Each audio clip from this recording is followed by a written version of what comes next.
that Texas A&M should wear T-shirts that say "Stop being scared."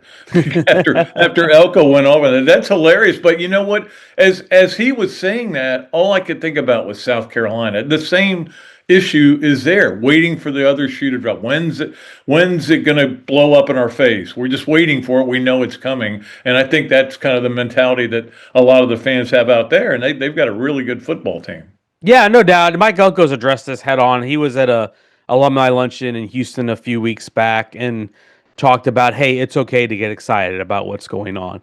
And A&M fans historically, I feel like wait for the other shoe to drop because it just has. This is a program that has only won double-digit games, I believe, twice in the last since 1998. I guess. Another Duly Noted podcast comes to you from the Coach's Podcast Room at Spurrier's Gridiron Grill in Celebration Point. Okay, and welcome into another Duly Noted podcast presented by Titan MRI and Imaging and coming to you from the Meldon Law Dooley Gator Studios. Great show today. We're going to have Sam Kahn Jr., who knows the state of Texas very well and covers A&M. He is from The Athletic, does a very good job for them. On, of course, Monday, Coach Spurrier will be in here. We'll talk about the Texas A&M game. And then on Thursday, Matt Wyatt's going to join us. Matt is he does a radio show out there. He's a former Mississippi State quarterback. I like to kid him that Jackie Sherrill said when he was talking about him at Media Day, said he'll play on Sunday. But I don't think he did. But he's a good dude, man, and really knows his stuff. So we'll talk to him about Mississippi State.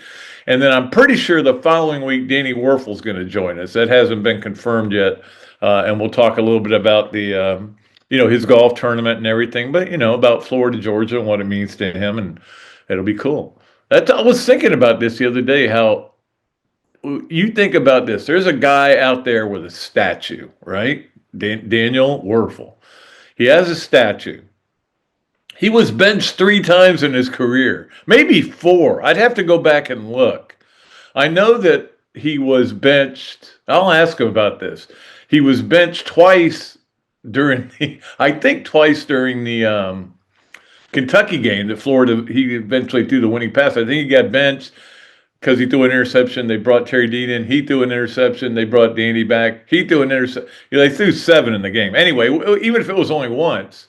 He was also benched, obviously, the rain game against Georgia in '93 when he struggled holding a wet ball. He just couldn't handle it. And Terry Dean took over the team and ended up winning the SEC championship. And then he was benched again in his Heisman year because Steve felt like, hey, it's getting too much publicity. We're gonna let Eric Kresser start a game. So again, it was nobody. But it's interesting to think. There's a guy out there with a statue that was benched 3 times, at least, maybe 4. I'll have to check with Coach on that. All right. Let us get to our Royal Blues starting 5. It is brought to you, as always, by our good friend Randy Royal over there at Royal Blue Yacht Sales. They do a great job of getting you in the boat that you need, and he is doing really well with it. I can tell you that. Of course, he's right there in Palm Coast, and he also, has that whole Palaca area, and right down the St. Johns River, man, is where a lot of those boats are going. We know that. All right, let's get to our Royal Blue starting 5.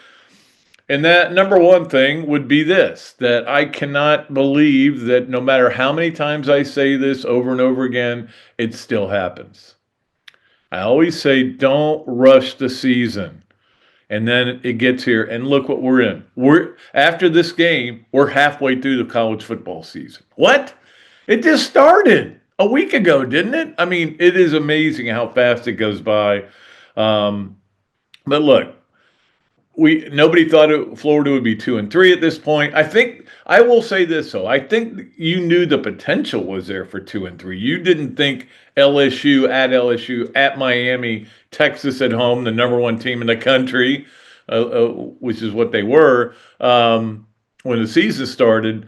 You could have seen Florida losing all 3 of those games. I don't think we saw it the way it played out with the USF loss and then beating Texas, but it is what it is, and that's where they are, and you are what your record is. We know all those cliches. What we do know, too, is that you have a chance, and this is what I talked about last week. It's another great opportunity. An opportunity to go do something really cool and to go into Kyle Field and win like you've done twice, right? I mean, they've only played there, I think, 3 times, and right, I think I'm right on that because Florida won there in 2012, and then they played, and Mullen was complaining about how many people were there during the COVID year, and then I think they played a couple years ago in Florida one or 3 years ago, yeah. So anyway, it'll be cool to go in there and find a way to win that game. And look, it comes out of the same things we talk about every time on this show. Um, they got to play clean. I'm not saying you can't have any penalties and you can't have any turnovers, but you need to limit them. They can't be, the ones that are numbing.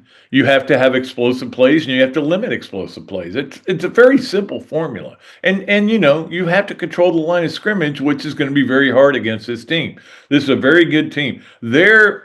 I tell you what, their receivers are really good. It's Craver and who transferred from Virginia, I think it is, and then KC Concepcion, who transferred from NC State. I'm pretty sure I'm right on that. But I when those guys transfer, I went, oh, that's going to help A&M, and they have. They're almost at 1,000 yards already receiving combined, the two of them, and that's going to be the hard thing. Marcel Reed, of course, a great quarterback. We saw him as his first start here, and he destroyed Florida. They're good. They're a really good team, and Florida's have to play a really good game. And if they do, they might win, and they might lose. But I think we're at the point now where we have no idea going into every game, none whatsoever. You don't know what's going to happen with Florida. Sorry, just adjusted that a little bit. You have no idea whether Florida's going to go out there and lay a complete egg, or whether Florida's going to go out there and play elite football with their defense is playing so well, even with all the guys that are out. And I know the injury report came out, and it was expected. Although Mizell's injury, he's listed as questionable. But anyway, and that Dallas Wilson is a special player, and they know that now too. And I'm sure they suspected it before, but certainly they may even double Dallas Wilson. But that allows Trey Wilson to be open and allows other people to be open. It's a matter of coming up with a good plan, executing it, and trying to win the game. And they're not going to try to win the game by a lot. You know that. If you know anything about Billy Napier, you know that. They're going to try to win this game 21-14. Accept it. If they do, great. If they don't, you can be critical of them, and I'm sure you will. But it's just a matter of playing clean. Don't turn the ball over. I mean, if you had one turnover, those things happen sometimes. Tip ball, guy gets hit in the helmet, they don't call targeting, call it as a fumble. You have 2, now you got a problem. If you have 5 penalties for 35 yards. I think last week was 7 for 50, which wasn't bad. And there was a couple late that kind of bothered me, but yeah, that was okay. But if you get 5 penalties for 35 yards, we're good. You can win a game like that. What you can't do is win it with 11 or 12 penalties. You can, because Ole Miss won one with 14 this year. But Florida's not good enough to do that. They're not. Let me rephrase that. I'm not saying they're not good enough. I'm saying they're not explosive enough to give up a bunch of turnovers and penalties, and they can't do that. They've got to play very clean as they can play, and we'll see what happens.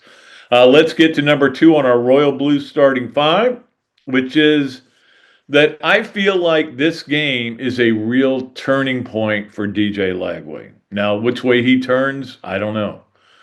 But I've seen where players going back to their home state or playing against a team that they grew up being a fan of. I think about Anthony Roberson playing against Michigan State. And he was a freshman, and he was from Michigan, and Michigan State really recruited him hard.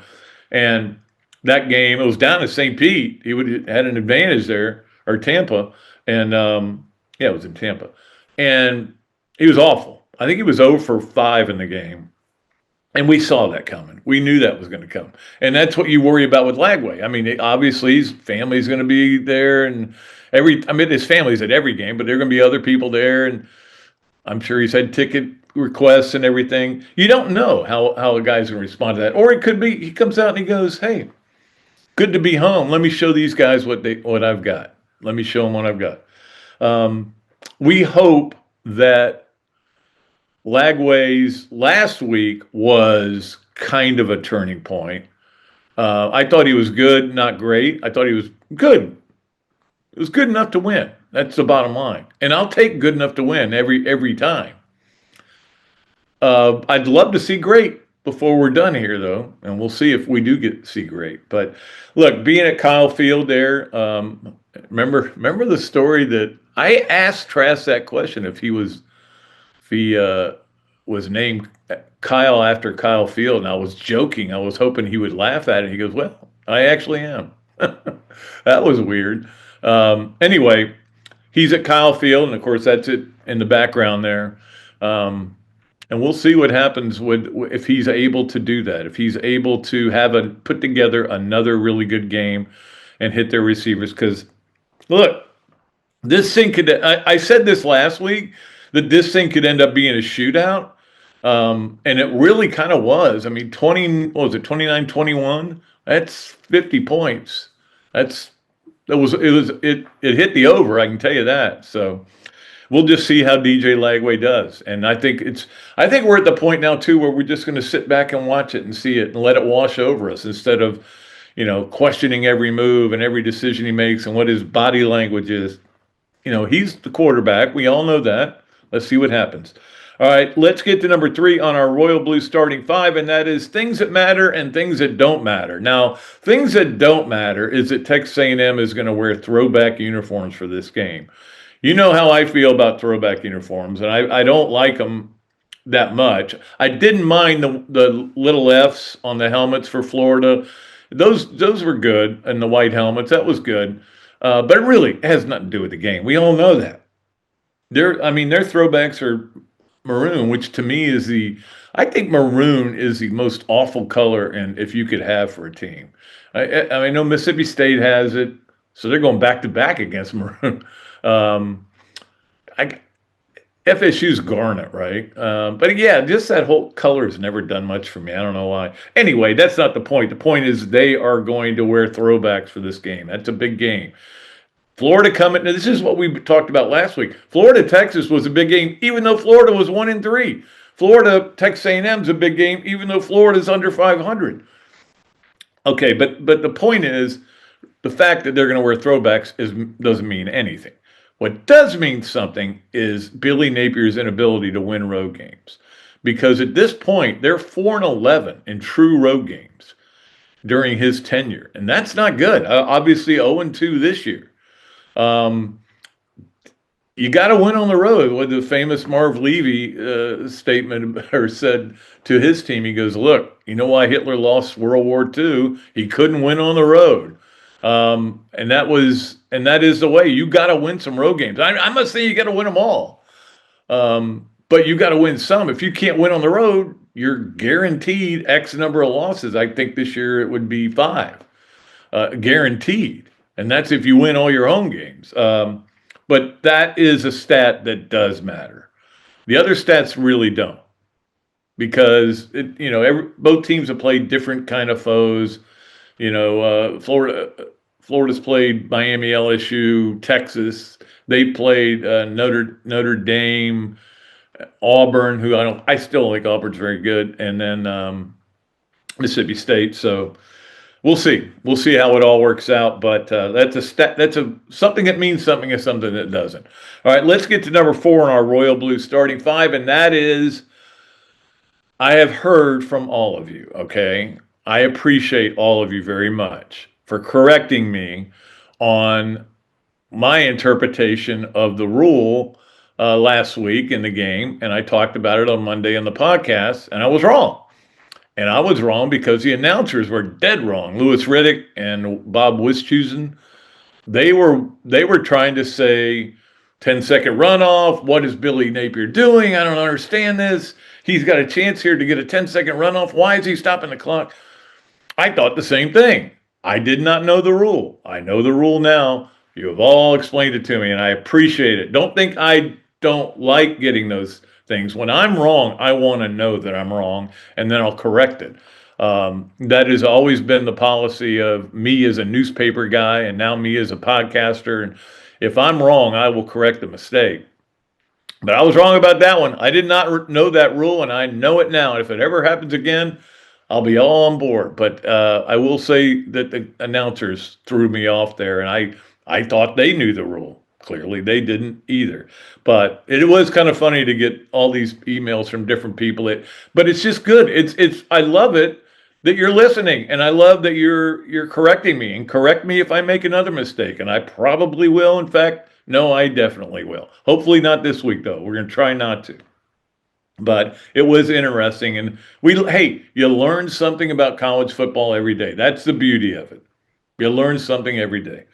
All right, let's get to number 5 on our Royal Blue starting 5, and that is this question that I heard some of the I know I heard them talk about on with Doring and Burns show. I heard him talk about it on the college football show. I know on Feinbaum's show. It's a conversation that people are having right now because we don't know an answer to it, and that is, who is the best team in the SEC? And I start thinking about it, and I'm like, gosh, it might be Alabama.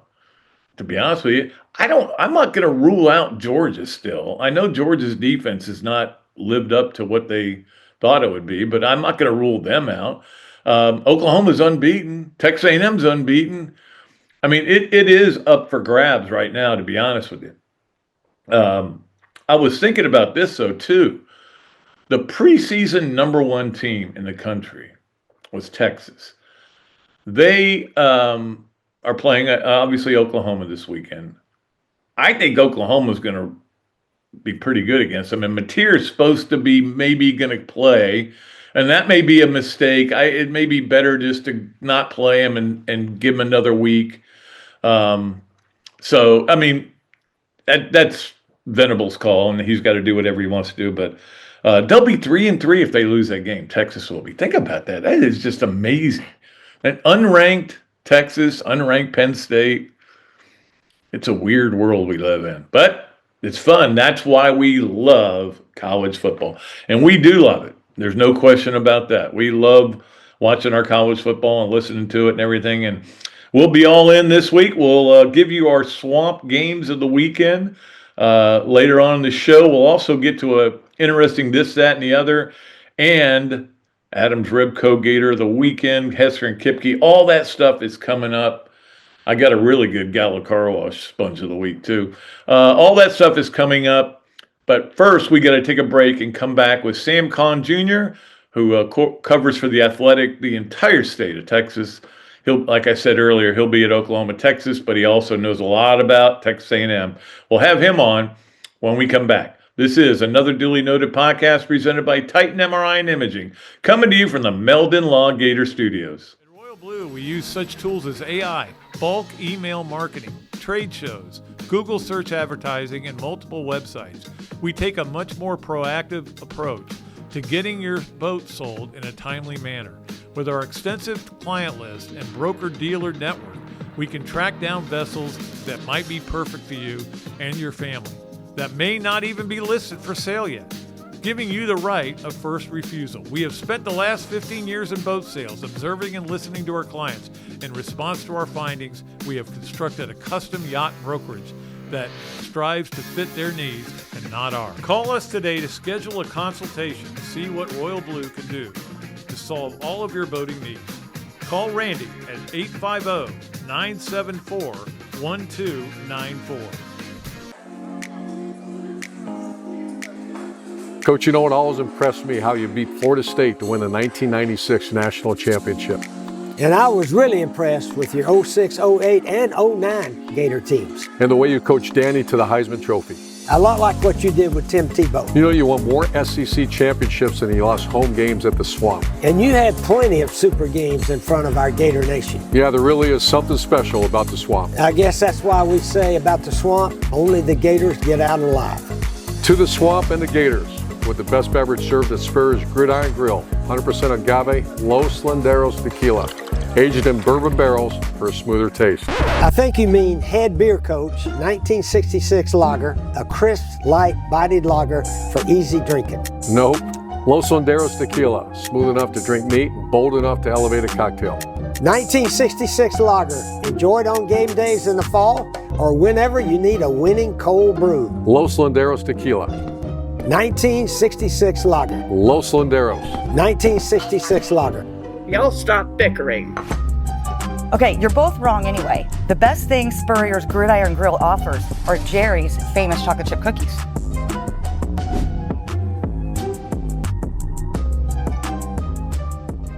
Hey, let's talk about something that's been a real game changer for many people, including me. BMI TeleMed is one of our sponsors. They're the weight loss specialists and can help you tackle that stubborn belly fat. You know, the kind that usually creeps up once you hit your 40s. Bob Parado and Charlie Gonzalez, two UF-trained pharmacists, work with their medical director to prescribe and deliver the same meds that helped me lose 50 pounds. Yep, 50 pounds. That belly fat, it's not just about looks. It's unhealthy and makes you feel sluggish. Now is the time to do something about it before football season rolls around again. If you're anywhere in Florida, BMI TeleMed, simple online telehealth platform makes it easy. Your weight loss meds get delivered right to your door fast. From my experience, you feel full sooner, eat less, but can keep enjoying the foods that you love, just in smaller portions. Plus, it helps with blood sugar and cravings.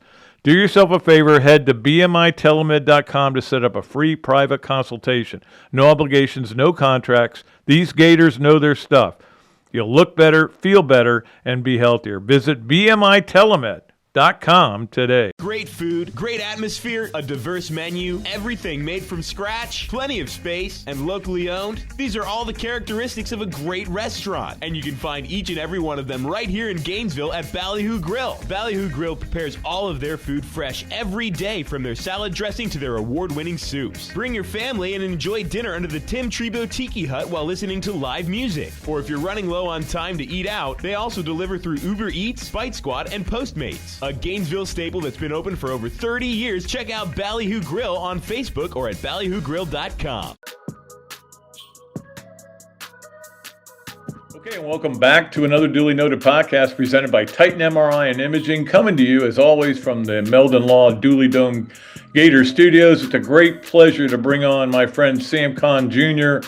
And I put up the Kyle Field just for you in the back. Spent a lot of Saturdays there, but bouncing around a lot. Actually, this weekend I'll be in at the Cotton Bowl for Red River. So yeah, well, I do want to get to that too, but you do know that A&M program very well, and you wrote about that. It was really interesting. You wrote a piece about how they have done this without that 2022 class being much of anything, and that was like the class that was going to turn everything around at A&M, and it's not there anymore. Yeah, this was an interesting story I wanted to dive into because for multiple reasons. One, the attrition from that class is pretty massive, and I think it's partially because of some issues with the class, but I think it's also partially because of the time we're in now, and players are so transient, and it's hard to keep a class together for multiple years just because anybody who's not starting or playing or contributing significantly may move on, or coaches may decide, hey, we need a better fit than what we had. This one had a lot of attrition for multiple reasons. Of course, the coaching changed itself with Mike Elko, Yeah, exactly.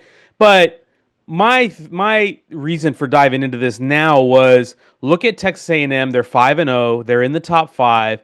And they don't have what essentially should be their senior class and group of redshirt juniors from 2022. And as you know, the number one class in recruiting typically does really, really well and typically wins some type of championship. But when Elko got this job, my first impression in November 2023 was, oh, this is a turnkey job because there's a lot of talent on this roster. But then when I watched them last year, particularly when I watched them against Notre Dame or when I watched them against Texas, you could see some real deficiencies. For instance, they could not get guys open at receiver.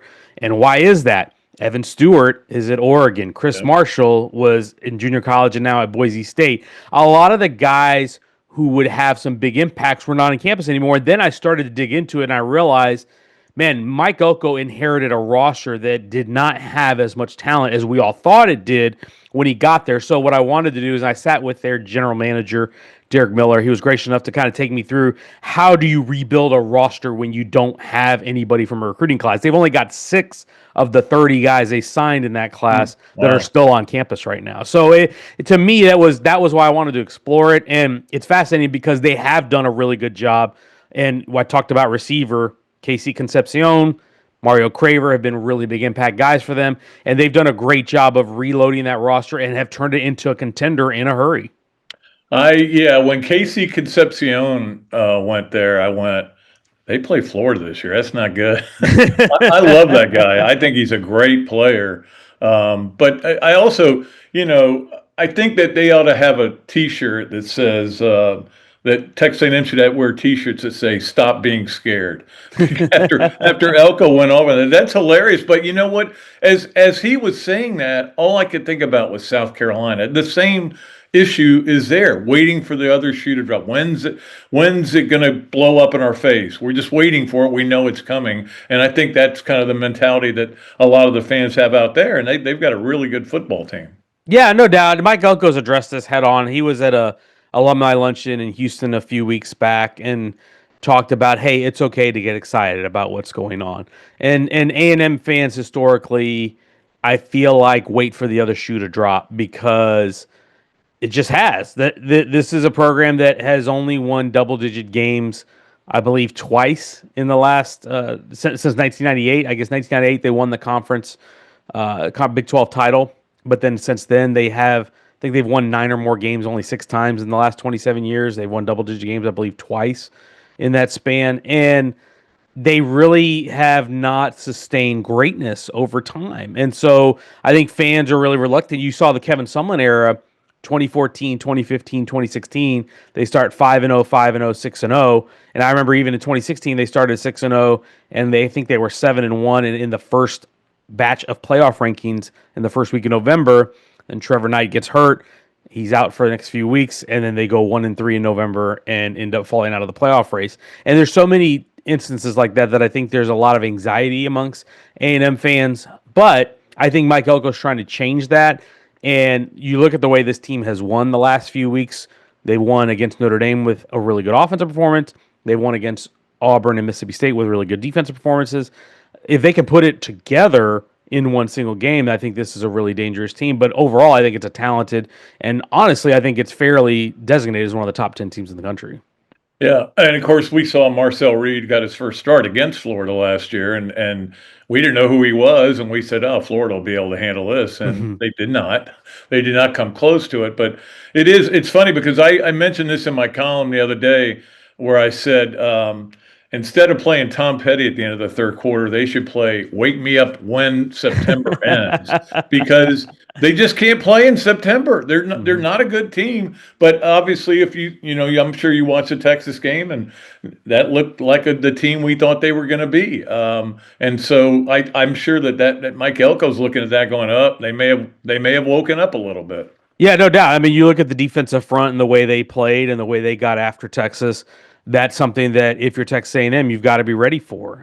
You got to be ready for the type of pressure, and particularly interior pressure. That was what I think stood out most to me was the amount of interior pressure that Florida got on Texas and Arch Manning last week. So that right there can set a tone. And then I thought DJ Lagway finally looked more like what we expected him to look like.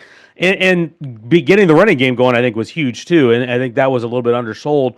But the way they were able to move guys at the line of scrimmage and run the ball at will against Texas was really key for them. So this is, and Mike Elko said it, this is the most talented team by far that Texas A&M will have seen this season. So I think it's going to be a really fascinating matchup. And anytime you have the talent level that Florida has on its roster, it's going to be a knockdown, drag-out fight. Should be a good one, no doubt about it. But I did want to talk about the game you're going to, which is Texas Oklahoma. I've been to that, and I think they can fry just about anything. Yes. There. In fact, I said this also the other day. They could avocados, beer, Mark Stoops. You can just throw anything in there and fry it. But it is amazing to walk through that, and I'm glad I got to do it one time in my life. Yeah, it's one of my favorite experiences, and I tell anybody who's just a general college football fan, if you have a chance to go to the Red River Shootout, go do it because it's right in the smack dab middle of the Texas State Fair. There are hundreds of thousands of people at the fair, plus the 92,000 who are actually in the Cotton Bowl for the game itself. And it also, Cotton Bowl has that old school policy where you can go and leave the stadium at halftime or sometime during the game, go wander out to the fair and then come right back in the stadium and go back to your seat, which is pretty cool. And you got to get Fletcher's corny dog, which I do every time I go. I will go get one on Saturday morning. That'll be my breakfast with a little bit of mustard on it. And it's just an atmosphere unlike any other. The team buses come into the fair, so you get all the rival fans. The Texas fans obviously cheering their guys, but then they're booing and yelling expletives at the OU fans, and the OU fans are booing and yelling expletives and putting horns down to the Texas bus when the Texas players arrive. And so it's just a unique atmosphere, and also the game usually lives up to the hype. There's usually something unexpected. We see Texas limping in right now, struggling with the way they're playing. But this is the type of game where we've seen in the past where a team that has come in struggling somehow gets itself together and comes out and takes a 2-touchdown lead early in the first quarter or second quarter, and then you're starting to wonder what happened. That's this game. Oklahoma is a really good team. They're a top 10 team for a reason. We want to see if John Mateer is going to play. I know there's some speculation about that. Yeah, what do you think about that? This is a guy that could have won the Heisman, and now I don't know if he's got enough ball in him left. But if he doesn't play this game, that would take away from his Heisman chances. I know that's not their concern, but what do you think? Yeah, no doubt. Brent Venables said that he hasn't, and if Brent Venables is being upfront with us, he hasn't done any 7-on-7. He hasn't done any good on good in practice. So if he doesn't do that, I find it hard to think that he's going to play. They had said from the start that their hope was for him to get back for the South Carolina game, which is next Saturday, October 18th. I don't, if I'm Oklahoma, I don't risk getting him hurt any more than he already is. Let him heal all the way. I think, and honestly, I think Oklahoma's defensive front and Michael Hawkins, their backup quarterback, I think they're talented enough to be in this game with or without John Mateer. I think they are. I think Oklahoma's defense is a new brand of Oklahoma defense. Really what we remember from the heart of the Bob Stoops era when Brent Venables was the defensive coordinator about 20 years ago. When you remember guys like Tommy Harris and Teddy Lehman and those types of guys, this defense is starting to look like that a little bit. So I think even without Mateer, they can be in this game. But if he plays on Saturday, it'll add a little bit of drama, and it will be right in line with what we normally accustomed to at Red River. Please tell me you guys laugh at Bobby Stoops' commercial, the when he does his Laurel. I watch it and I go, "What is he doing? This is like the opposite of Bobby Stoops." He's actually pretty charismatic away when he's not in a press conference setting. He's pretty charismatic. I know he had the tequila company, but when you sit down with him and you just talk ball and there's no microphone on, he's actually a pretty funny guy. Yeah. Down here in Houston, I would see him from time to time. Him, Gary Patterson, Dana Holgerson would hang out a lot. They're all pretty tight buddies. They hang out, they vacation together and stuff. There's some stories there. I can tell yeah, I was gonna say, Dana Holgerson. Dana Holgerson loves to have a good time. And Gary Patterson. That's a really fun group. So I've seen them. They've come down to Houston and done speaking engagements together, and it's always been a riot. So Stoops is a lot of fun. You just got to get him away from the formal interview setting, and he's a lot of fun to be around. I played golf with Stoopsy at Spurrier's anniversary party up at Hilton Head, and he literally would hit a bad shot and go, "I can't wait for fall practice." It's like, I'm like, well, can I go ahead and play? I don't have any fall practice to worry about. Let me ask you about another thing, which is Texas Tech, which has all of a sudden become a power, and they've done it financially. We all know what's going on there, and they did it with obviously softball, and now they're ranked in football. And I looked over the roster and looked over their players and said, that's a team I'd rank in the top 25. And that was before the season, and they played up to it, and they certainly beat your alma mater last week, right? Yeah, I got to see them in person last week, and man, that has to be one of the better defensive lines in the country. Almost really in line of a SEC caliber line that you would expect. They're able to roll guys and rotate guys. They've got elite edge rushers. David Bailey, I think, has been one of the best in the country this year. Romello Height has been really good. Lee Hunter, who was a first-team All-Big 12 defensive tackle at UCF, 335-pound monster. Like, Houston could not move that guy at all last week.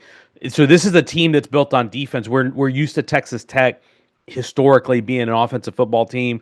We know Mike Leach and the air raid really sprouted there. And even 10 years ago when Patrick Mahomes was there, they were the best offense or one of the best offenses in the country, but they were one of the worst defenses in the country. Now, I was joking with somebody yesterday, a Texas Tech fan I know, and I said, could you imagine 10 years ago that I would tell you that Texas Tech has the number one defense in the country, which they do right now, according to Stop Rate. My good friend Max Olson does Stop Rate, and they're number one in it right now. But they did a really good job in the portal of supplementing what they had that's good with talent that they could not recruit out of high school. So they've got a good quarterback in Baron Morton they recruited out of high school. They've got some good running backs. They've got some good receivers. They've got a good linebacker in Jacob Rodriguez. But what they cannot recruit and what is hard to recruit, at least up until recently for Texas Tech out of high school, is the elite edge rushers, because guess what? They go to SEC schools, they go to Big Ten schools, they go to schools that are blue bloods. Well, now when you have the money that they have, and you have the backing of a Cody Campbell who's an oil billionaire and wants to see his team succeed, then you can go get some guys, and they've been able to fill the gaps with elite players that they have at the positions they could not get them out of high school. And what has impressed me the most is how Joey McGuire has integrated those guys into the locker room. It does not feel like, I was around them last week, I did not feel like a mercenary team. It feels like a bunch of guys who have come in and become part of the culture. And that's a testament to Joey McGuire and that coaching staff, that they've done a good job of melding that all together. And you look at them, I look at their schedule, and I don't know who in the Big 12 is going to beat them. I think Arizona State could challenge them. Maybe BYU is interesting, but they've got a freshman quarterback. But outside of those two games, Texas Tech should be favored in the rest of them and is more talented than just about any team in the Big 12. Let's start the Joey McGuire to Florida rumor. You want to get started? Man, he's interesting because he's a former Texas high school coach. I wonder if he would ever take a job that doesn't recruit the state of Texas heavily. But I will say this, if they go do what they're supposed to do, yeah, I think he's going to get some attention. It will be fascinating to see, though, how he is perceived in the coaching carousel market, because yes, I think he's done a really good job. He's won more games in his short time than anybody post Mike Leach at Texas Tech. But there's also going to be a lot of people viewing it as, okay, well, he had all these resources. The question is can you give him the same resources at another place? Well, and that's been the big question around here for a long time. Can you get those kind of resources?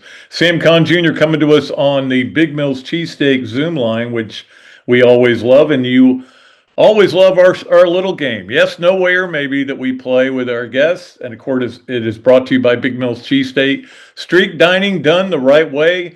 It is a place to go for anything you want, whether it's obviously a Big Mills cheesesteak would be great right now. In fact, I think I may go get one when I'm done here. But if you do go in there and say you watched or listened to another Dooley Noted podcast with Sam Kahn Jr., you get free French fries with your order. Okay, there you go. Let's go to Big Mills. I love that. I need some free French fries right now. Yeah. All right, yes, no way, or maybe. Number one for Sam, the Big 12 only gets one team into the playoff, college football playoff. Yes. I think it's only going to be one. I think it's going to be Texas Tech. I want to say that they will get a second team because I thought last year they got snubbed. I thought BYU deserved a better shake than they got. But I still think the perception is going to be, especially if Texas Tech rolls over this league the way it does, I think it is only going to be one. Yeah, it's going to be interesting to see all, like the teams you mentioned, Arizona State, teams like that, if they can just kind of win out, they have a chance. And then, of course, you have the playoff game and see what happens. But it'll be interesting. I agree with you. Let's get to number two on yes, no way, or maybe. We will have a salary cap in the next 5 years in college football. Maybe. I would say when I talk to general managers and personnel directors around the country, I think there's a lot of skepticism that the cap is going to hold or that it's going to be enforced. Now, there may be a cap on paper in writing. The question is that people have is whether it's going to actually be enforced. And I would say I'm skeptical on that. So I'm not going to say no. I'm going to say maybe we will. Yeah, it's going to be interesting. And I somehow, if we can just make, like, college football is idiot proof. I mean, we're going to watch the game. It's the way it is. But they just got to get things under control so that the 80-year-old men want to still watch the games, because they're getting mad. Get off my roof. All right, number 3 on Yes, Nowhere, Maybe with Sam Kahn Jr. from The Athletic. Bill Belichick is running low on patience. Yes. I mean, how can you not? And more importantly, I think North Carolina fans and alumni are running low on patience, because this was billed as bringing in the greatest coach of all time into your program, and that program is disaster. It might be the worst Power 4 team in the country right now. If not, it certainly has an argument. The talent level is not there. Yeah. They did not do a good job stocking that roster. And yeah, I think he's got to be running low on patience, because I think he wanted to be an NFL coach. He didn't get the job there. I thought this was a chance for him to maybe rehabilitate his image, so to speak, or prep himself for the next NFL job, which is why you see the contract structure the way it is. But it doesn't look like it's going that way. And I bet he's wondering, how much longer do I need to put up with this? Yeah. And let me go off to a desert island with my girlfriend and I'll be fine. But she wouldn't be happy because she wants to keep on the social media going. But yeah, it is bizarre. And that's the thing. I feel bad that I don't feel that bad for him, but I do feel bad that his legacy is going to be this, and not what he did before. And then when an NFL's team's trying to decide whether to hire him, well, he's really old. And if he didn't have Brady, he couldn't win. So, I mean, you know, it's just a weird, it keeps us informed. They just today had a coach get in trouble because he was given impermissible benefits. I think he gave sideline passes to parents of a recruit. Yeah. I will say this about the Belichick thing. I think it's always fascinates me when NFL or former NFL coaches come to college football and the message is, oh, these geniuses are going to come show the college guys how it's done. Brother, it is a different game in college, because you know what? You got to deal with the parents. You got to deal with the boosters. You got to deal with the board of trustees. You got to deal with the message boards and the fans on those that are calling for your head. It is a different animal in college football, and it is not as easy as plugging and playing an NFL coach in it. Yeah, I don't think a lot of he had to worry too much about like Brady's parents saying, you're not playing him enough. You know, we're going to get in the portal.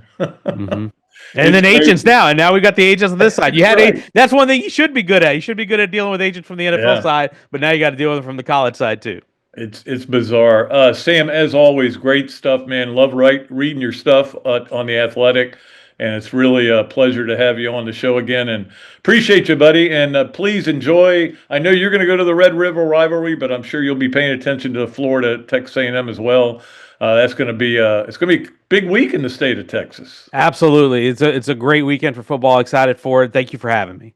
All right. Thank you. We'll be back with more of another Duly Noted podcast presented by Titan MRI and Imaging, coming to you from the Meldon Law Gator Studios right after this break. Meldon Law has been serving personal injury victims since 1971. In those days, Jeffrey Meldon's presence as an attorney in the music scene dubbed him with the nickname the Hippie Attorney. And although times have changed, two things haven't: our commitment to bettering our community by helping the injured. Albert, are you ready to go to the game? And our love for the Florida Gators. If you bleed orange and blue, Meldon Law is the firm for you. Adams Rib Company has been a staple of Gainesville for more than a decade and a staple of the Dooley house ever since Kelsey's teeth came in. The first time I walked into Adams, I told my daughter that the green beans are always a test of a great barbecue restaurant, and they were perfect. You know about the ribs that melt in your mouth, and my favorite, the turkey plate. But be sure to go in on Fridays for Nana's Fish Nuggets.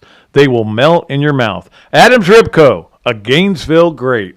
Titan MRI, North Central Florida's premier independent diagnostic testing MRI facility. At Titan MRI, we're focused on you, the patient, having a great customer experience. Our MRI equipment is modern and 75% quieter than any unit in its class. And our MRI unit has one of the largest openings of any of the newer high-strength MRI units, which allows comfortable scanning for potential claustrophobic and larger patients. At Titan MRI, we look forward to serving you.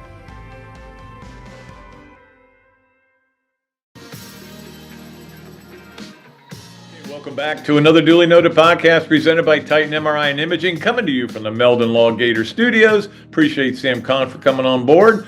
And again, like we said, well, Matt White will join us next Thursday, and then the following Thursday, I'm pretty sure Danny Werfel's going to join us. That'll be a lot of fun as well. It is time for us to get to our fun stuff in the third segment, and that includes, of course, Hesser and Kipke's Three Things. Hesser and Kipke, your place to go for all your family law and workers' compensation needs. 352-339-9920 or www.hklawfl.com. All right, three things. Let's go to number one. Jonathan Gannon, the head coach out there at Arizona, and it really impacted me because I had them in my survivor pool, and now I'm out. And they had an 18-point lead, but obviously you've probably seen it. Amari DeMercado drops the ball. And again, I never understand why a guy drops. Is the ball that heavy? He drops the ball at the goal line.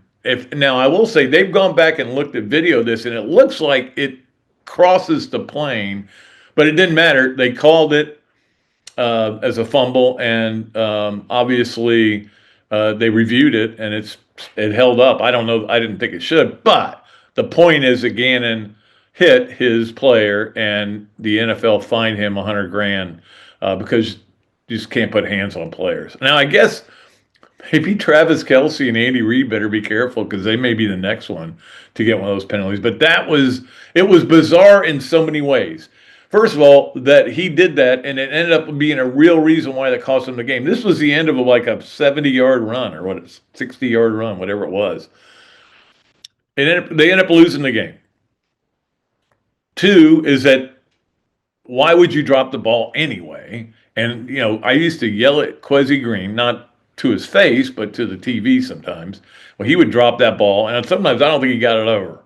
But, and three, why would you hit a player? And I get that you get mad. And remember, of course, I was there for Woody Hayes. I thought I'd bring that one up too. I was there, and I was on the Clemson sideline.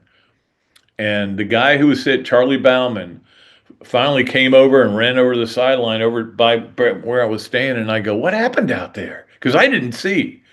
And he said, the old man hit me. And just then, Gator Bowl officials scooped him up and got him off the field. And I had the only quote in the paper. But, yeah, you don't touch. I mean, you can grab a player by the shoulders or bang on his pad, but you don't hit a player. It's just not going to happen, and you're going to get fined for it. He's probably making a lot of money. I'm sure his wife's not happy about that $100,000. Number two, on our Hesser and Kipke three things. Look, I don't like the Yankees. Everybody knows that. I root against them. It's deep. I don't know. It's a deep reason. A lot of it has to do. I used to love the Yankees when I was a kid. I had all their baseball cards. But I know something I turned, and of course the Braves Yankees became a big thing. And anyway, so I was glad to see the Blue Jays. I was glad to see the Blue Jays get in to the divisional series anyway. But so that means the Yankees are out now. Aaron Judge says he's going to have a shoulder, maybe surgery on his shoulder. A lot of people wondering whether Cashman's back, whether Boone's back. I'm sure New York radio is a lot of fun today. That happened, and of course the Phils stay alive with Schwarber hitting 2 homers. You had the Cubs winning. There was just a lot going on last night. Kershaw getting just destroyed. I'm surprised they even put him in the game, and I'm surprised he was even on their active roster, but I think he gave up like 6 straight hits or something. It was an interesting night of baseball, and it's just going to continue, and it's really fun. Playoff baseball is the best. We have a Game 5 tonight. I can't wait to watch that. That's always going to be fun. Finally, number 3 on Hesser and Kipke's three things. I wanted to talk a little bit about Mark Womack, who passed away earlier this week. I got texts from several people that from the SEC office who wanted me to know, because Mark and I and Commissioner Mike Slive and Herb Vincent went on the plane, the famous plane that we took from Jacksonville to Orlando and then to Tampa, when I did that story on going to 3 games in one day, and they gave me permission to do it. And Mark was just delightful. I didn't really know him very well until then. We talked a lot, and we talked a lot since then, and he's brought up things from that trip. And he's the guy who did all the schedules, and you may be mad at him for that, but look, it was not an easy job, and I know that. And he was a big part of the SEC. Sad to see that he is gone now, and I wanted to make sure we all took a minute to think about what a big part of Southeast. Look, the SEC is the best league. We all know that. Okay, guys like that are a big reason why it is, and he does a great job. Did a great job, and I'll miss seeing him. And I miss that. I miss seeing all those guys at all these events, but every once in a while I'll sneak into one. All right, that is our Hesser and Kipke 3 things. Let us move to this, that, and the other. This, that, and the other. As we love doing it every Thursday here on the show. It is brought to you by our good friend Joe Newton. Joe Newton had a great line. He said, because we were talking about how I always say this one phrase. I can't even think what it is now, and I don't know why I say it, but he said he wants to sponsor that too. So that was funny. Joseph Newton is your mobile notary, though. Go see Notary Joe for all your needs as a notary. And then it's also sponsored by our good friends at Darshackow Insurance and Ballyhoo Grill. We'll get them both up there. Darshackow Insurance, home, auto, commercial, and life needs.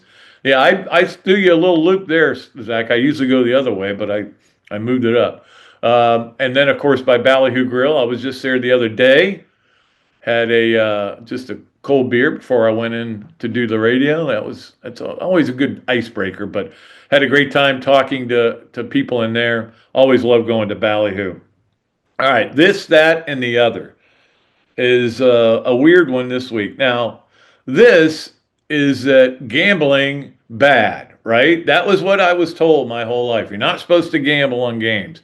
If you're a player, you really can't gamble on games. Teddy Dupay lost his whole senior season, and nobody even knows if he gambled on games, to be honest with you. I think he probably did but it wasn't on Florida games, but out, done, senior season gone. We know what happened with Pete Rose. We know what's happened with the coach at Alabama. All these guys, look, we're told gambling, not good, and gambling especially not good if you are a student athlete or a coach or a manager. You're not supposed to bet. It says it right there in the clubhouse. Okay, that was the this. The that is, it's okay to bet. Okay, and then the other is that the NCAA has approved for players, student athletes, to be able to gamble on pro sports. They can even, I'm sure, gamble on WNBA games and Tour de France. Whatever you want to gamble on now is okay. I think that they just gave up. I think the NCAA is just saying we can't do anything about it. And the argument is they want student athletes to be able to enjoy the entire experience of being in college. And that includes being in fantasy leagues and stuff like that. Of course, these are also people, and I think the big fear here is these guys are being handed wads of money basically for NIL deals. Are they going to then take it and bet it? And how do you stop it? How do you not allow it? It's encouraged all over the place, and that's fine. This is the world we live in, man. It is the world we live in. But this, that, and the other is trying to figure out why they would do that. I think the biggest reason too, and this is that if you are a student athlete, you run into or talk to, or they come and speak to you, NFL players, NBA players, Major League Baseball players. They're around you, not all the time, but they're around you sometimes. They say, hey, you know what? We're gonna kill this team because we just found out their left tackle's hurt. Ooh, I got to go bet on that. So that's I don't know. It's a fuzzy area, but I don't know that anything's fuzzy anymore about it. It's just the way it works. All right. That is our this, that, and the other for today. Let's get to our Adams Ribco Gator of the week. And I got to be honest with you, I was going to make it Billy Horschel because I saw Billy Horschel was playing yesterday. And, of course, we love our Billy Horschel, right? And then I found out he actually played a couple of weeks ago over in England. He's in Tokyo now playing, and he also shot 77. So I said, nah, I am sure somebody will pop up a little better, and sure enough, they did. Megan Propick from Florida women's golf team won her first event. Now, she's a transfer from Virginia, so she's a grad student, and she won the first event she played in. How about that? And Florida won the first event she played in. She shot 1 under. Megan, that's a good sign, and that could be a really good golf team this year at Florida. They got a lot of people back, and then they had this transfer from Virginia, and she is our Adams Ribco Gator of the Week. So go by there and get some ribs. If you call me, I'll come and get them with you. I'll buy your ribs for you. I think I can do that with NIL. Let's move along to our Leonardo's at Millhopper. Quick pick. I went to Leonardo's yesterday, and I did have a duels sandwich. It was unbelievable as always. And got with Kyle and got some gift certificates, that $25 gift certificates, because I was running a little low, so I wanted to get some more. And we will be making a pull on Monday, okay? We're going to make a pull on Monday. So this is your last chance to qualify with this. And for any picks you make, just send them to patrickdooley54@gmail.com. We're going to give you 2 games. Just get one right. I'm trying to make it easy, okay? 2 games. One is the Florida Texas A&M game. We're going to give you the over-under on that. The over-under is 46.5. My gut is the under, but I know that they have really good receivers and really good running backs and a really good quarterback. And they also scored 16 points against Auburn. So, that's where I just don't know. But I would lean towards the under. But anyway, and the other one is the Alabama at Missouri game. Alabama's giving 3. So just say Alabama -3 or Missouri +3, and over or under on the over-under for the Texas A&M Florida game. Send that to patrickdooley54@gmail.com. All right, let's talk about the Gainesville Quarterback Club. I don't know of, well, I'm sure there are some clubs. I don't know of many clubs that I can think of that could have 3 better speakers in a row than we've had at the Gainesville Quarterback Club. Jimbo Fisher, Todd Golden, 2 national champs there, and Will Muschamp, who he won a national champ as a defensive coordinator. And I'll tell you, all 3 were just tremendous. It's almost like you felt like, golly, because we work so hard to get good speakers in here. And it's like the hard work paid off. And I know Mike Floyd did a tremendous job getting that done. This week, Ari Wasserman from the On3 is going to speak to us. I'm looking forward to that as well. He's going to be really interesting. And then we've got Andy Staples is coming up, and I know Noah Brandeis is going to come speak, and got a lot of good speakers still to come. But it has been a fun year, and we were really trying hard to get that done where we could get great speakers. Only one is canceled so far, and that was Kevin Carter, and I want to call him out for that, but I'm just kidding, Kevin. But anyway, the quarterback club is really getting it done. The oldest quarterback, Gainesville Quarterback Club, is the oldest quarterback club, UF quarterback club, in the world and Canada. All right, let's move along to our Gallo Car Wash. Sponge of the Week, brought to you by Gallo Car Wash, where we go to get our cars all cleaned up. Make it a little rain today, though. I don't know if we need it today, but we'll get it tomorrow probably. Although it's getting a little sunny out there. Our Gallo Car Wash Sponge of the Week is the man who just keeps soaking up the headlines. It's like you can't get away from it. You try to get away from it, and you can't. And his name is Bill Belichick. I'm getting so tired of reading Belichick, blah, blah, blah, Belichick, blah, blah. The latest is he had a coach suspended because he had impermissible benefits. He gave sideline passes to parents of a recruit. You're not allowed to do that, and they know that. There was this report that he had been talking to officials there about getting the buyout fixed and get it reduced, and they could come up with something, and that they were,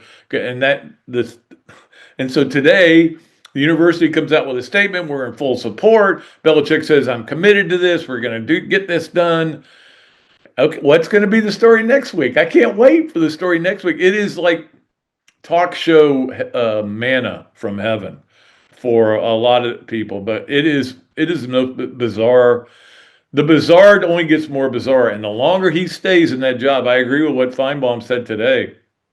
The longer he stays and is not successful, which I see no reason for it to be successful, the more his legacy is going to be tarnished. He'll always be the greatest NFL coach ever, and there'll always be a but. When he went to college, it was a complete disaster. I can't say everybody saw this coming, but I think most people saw this coming. All right, that's our Gallo Car Wash Sponge of the Week. Let's move along to our BMI TeleMed Smart Move of the Week. Brought to you by our good friends at BMI TeleMed, medical weight loss specialists achieve and maintain with BMI TeleMed, 727-383-1677. The number to call, worked for me, it'll work for you, and it's worked for a lot of our listeners who've called in. You get 20% off your order if you call in and get involved with them. Our BMI TeleMed Smart Move of the Week is for all the bad stuff the NCAA has done, and continues to do. And we know it's not a very well-run organization. This made sense. This was a smart move. And that they changed the 30-day window that you have if your coach gets fired to 15 days. 30 days is too long. We all know that. And it just hamstrings guys trying to build rosters. They also changed the rule that if your coach gets fired, you get 5 extra days afterwards to worry about it. You don't have to worry about it for 5 days. Especially if you're still playing. So the point is they're trying to, this is where it's amazing. The NCAA went into all these we're going to have these new rules, and you have no choice, the portal, the NIL, all this, and they weren't equipped for it. They couldn't see it coming, and they weren't equipped for it, and now they're doing it on the fly, and they have to do it again with this one, where they move it from 30 to 15 days. Now, I agree 100%. You don't need that much time to get these guys out. Anyway, that's our BMI TeleMed Smart Move of the Week. We give you credit, NCAA, for one thing. That's it. All right, let's move along to our Los Landeros Smooth Move of the Week. It is brought to you by Los Landeros Tequila. Go beyond with Los Landeros, and it is my favorite tequila and is Urban Meyer's favorite tequila. It might be a tequila night tonight. I don't know. I'm kind of in that mood. Let us talk about the Los Landeros Smooth Move of the Week, and that belongs to a man named Brad Freeman, who you may not know or may never have heard of, but obviously he has a lot of money because this week, he gave $50 million to Stanford. He played there, he had 64, so obviously he's pretty older than me. But hey, he accumulated a lot of wealth, and he's willing to get it done. And this is why they brought Andrew Luck in. And this is why when people get mad about Scott Strickland doing this and doing that, and they're going, why did he get an extension? You know, Bianchi's column last week, why did he get an extension when the coach is struggling, blah, blah, blah. Scott is great at raising money. And that is the job. The main job of an AD, to me, is raising money. Second biggest job is hiring coaches. Scott's done good on some accounts and not good on others. We'll see how this one works out. But the point is, when you can go and get $50 million out of a guy, that is going to change things. That's going to buy some bagels, okay? So Brad Freeman is our smooth move of the week, and maybe Andrew Luck should be the smooth move of the week because getting that money. All right, let us move along. We've had all this gambling talk, and I hope everybody understands I'm not speaking bad about gambling. I'm just saying there was a time when gambling was verboten, and now it's everywhere, and that's great. And it's for people that can control it and handle it. And I'm one of them right now because I've got a bet right now with mybookie.ag. And MyBookie is the place to go for all your gambling needs. If you're into gambling, get on board because they have great opportunities in terms of casino bets, free spins, You can bet on horse racing, you can bet on NFL, NBA, Major League Baseball playoffs. Everything you want is there for you at mybookie.ag, and that includes my bet of the week. And I will tell you what that is, and I think this is a lock bet. Now, this is a bet I would wager a lot of money on it if I had a lot of money, but I don't have a lot of money, but I'm still going to wager some. I know that. Georgia -3.5 at Auburn. I think Georgia's going to steamroll them. I don't think Auburn's very good on offense. I know Georgia's been struggling on defense a little bit, but I think they'll be good enough to hold Auburn to 20. And I think Georgia will score in the 30s. I think this is a lock bet of the year.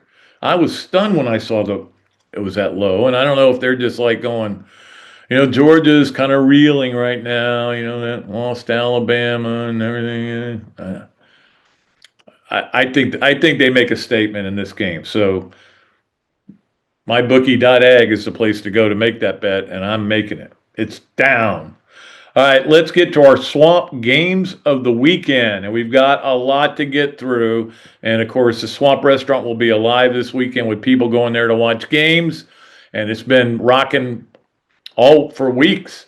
I know Jeff was saying after we did the show, or he did the show, because I wasn't there Thursday because I was in St. Augustine, he stayed for a long time and just watched baseball, and it was a blast. They had a great time there at the Swamp. Kyle and Ryan will take care of you. I promise you that. So let's go through the schedule for the week. And we're just going to give you the highlights because there's so many games going on. I'm not even going to give you the Friday night football games. They're the college games.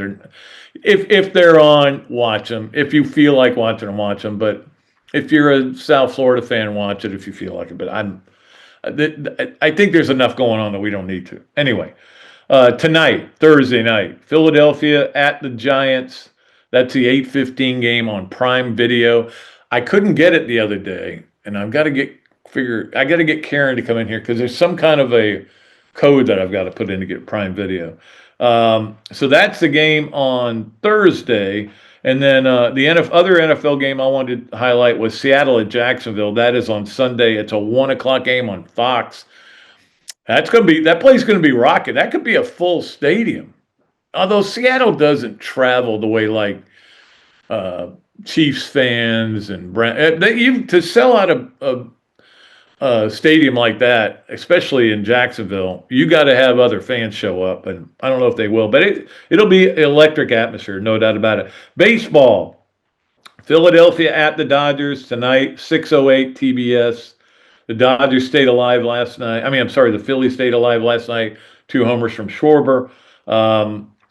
9:08 Milwaukee at Chicago. That is on TBS. So both those games are on TBS tonight. Friday, the only game we know about for sure is Detroit at Seattle at 8:28 on Fox. And again, then you've got to see who wins these other games. But we do know that Detroit at Seattle's at 8:08 on Fox.